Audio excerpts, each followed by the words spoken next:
बोलिए भारत माता की। वाह, बहुत बुलंद आवाज है।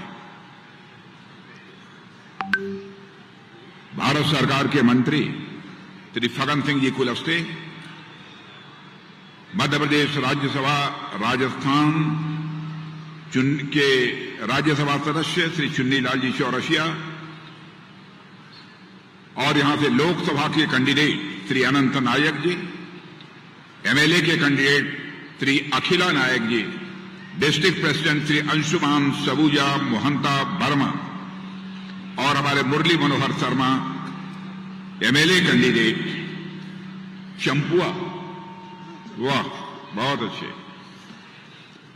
और यहां मौजूद मेरे सभी सम्मानित बहनों भाइयों, एक बार बोलिए भगवान जगन्नाथ की,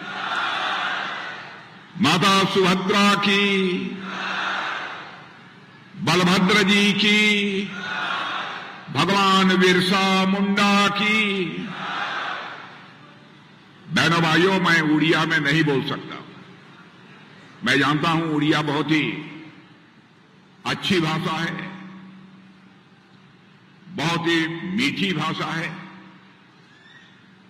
लेकिन दुर्भाग्यवश मैं उड़िया में नहीं बोल सकता हूं। इसलिए मैं आप सबके सामने हिंदी में ही अपने विचार व्यक्त करूंगा। मैं समझता हूं आप सभी लोग समझ लेंगे। वाह, बहुत अच्छा। लेकिन पहले यहां की भाषा, एठी उपस्थिता भाई ओ मौड़ी मानंकू मोर जोहार।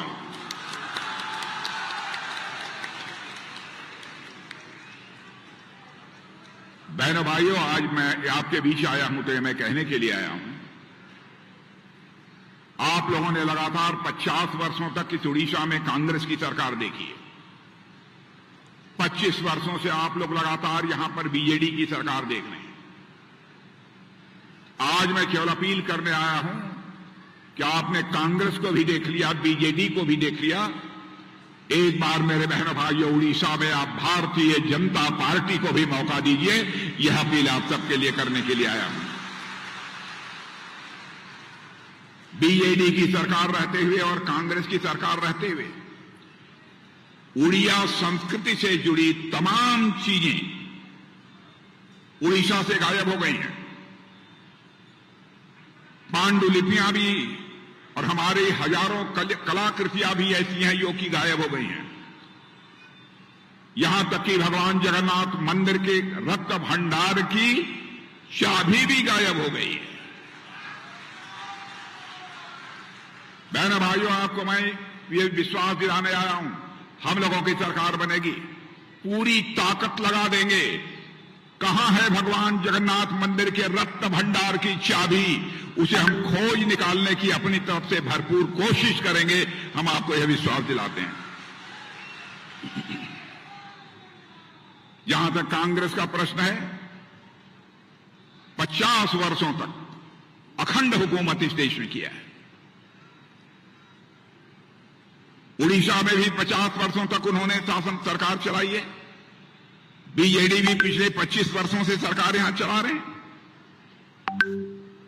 लेकिन मैं देख रहा हूं, इन लोगों के शासनकाल में इस देश का, इस राज्य का विकास जितनी तेजी के साथ होना चाहिए, यह विडंबना है कि उतनी तेजी के साथ नहीं हो पाया। मैं आदिवासी भाइयों से मैं कहना चाहता हूं, आदिवासी कल्याण के लिए आजाद भारत के इतिहास में हमारे प्रधानमंत्री मोदी जी ने जो काम किया है, आज तक भारत के इतिहास में कोई भी प्रधानमंत्री उतना काम नहीं कर पाया। आदिवासी समाज को सम्मान देने के लिए भगवान बिरसा मुंडा के जन्मदिन को जनजातीय गौरव दिवस के रूप में मनाने का आजाद भारत के इतिहास में पहली बार फैसला किसी ने किया है तो हमारे प्रधानमंत्री मोदी जी ने किया है। रूस और यूक्रेन के बीच जब लड़ाई शुरू हुई, रूस की तरफ से भी बम, गोले, तो मिसाइलें चल रही थी। यूक्रेन की तरफ से भी बम, गोले, तो मिसाइलें चल रही थी। लेकिन हमारे भारत के लगभग 30,000 बच्चे वहां पर, कोई मेडिकल की पढ़ाई कर रहा था, कोई इंजीनियरिंग की पढ़ाई कर रहा था, कोई वहां पर मैनेजमेंट का कोर्स कर रहा था।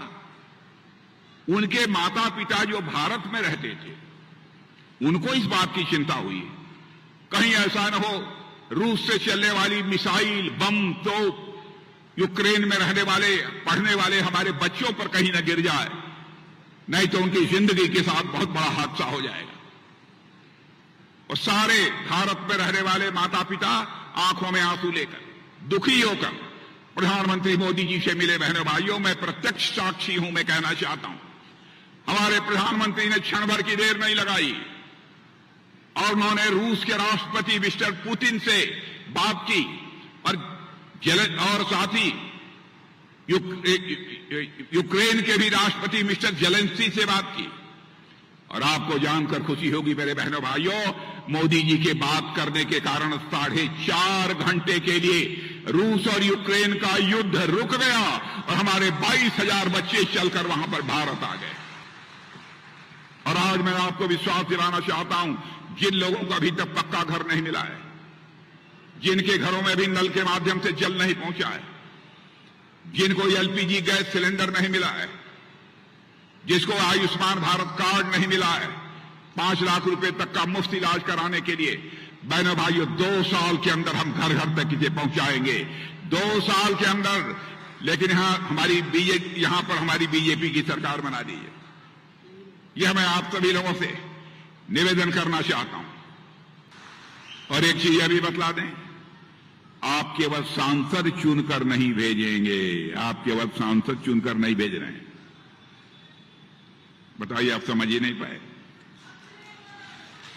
अक्लेमंद इशारा काफी समझ गए, पीछे के लोग भी समझ गए। अनंत नायक को जिता देंगे पक्का। और हमारे एमएलए कैंडिडेट हैं अखिला नायक। कहां है अखिला नायक? वाह, अखिल नायक, वाह। वैसे अखिला नायक जी शरीर से भी जरा ठीक ठाक है। बहनों भाइयों, आपकी समस्याओं को लेकर ये जूझने की भी जरूरत पड़ेगी तो आपके अखिला नायक जूझ सकते हैं, शरीर से भी ठीक ठाक है। और हमारे ये जो मुरली मनोहर जी शर्मा, अरे मुरली मनोहर शर्मा तो एकदम बहुत शरीफ आदमी, बहुत शरीफ सज्जन आदमी। और मुरली मनोहर शर्मा के बारे में मैं जानता हूं, मुरली मनोहर शर्मा का सबसे बड़ा चरित्र है कि जो कहते हैं उसे करते हैं, चाहे जो कुछ भी हो जाए। तो जिता देंगे पक्का, मैं चलूं पक्का ना। यदि ये जीत गए लोग तो मैं अनंत नायक को कहूंगा, शर्मा जी से भी कहूंगा और अखिल नायक जी से भी कहूंगा, कभी 6 महीना, साल भर, 1.5 साल के बाद एक बार हमको फिर से यहां बुला लेना और ये फिर से दोबारा यहां पर आना चाहूंगा, फिर से यहां दोबारा आना चाहूंगा। जैसे मोटी हार पहनाकर आप लोगों ने स्वागत किया था, स्वागत कराने के लिए नहीं आना चाहूंगा, बल्कि एक बार शीश झुकाकर आप लोगों के प्रति आभार व्यक्त करना चाहूंगा।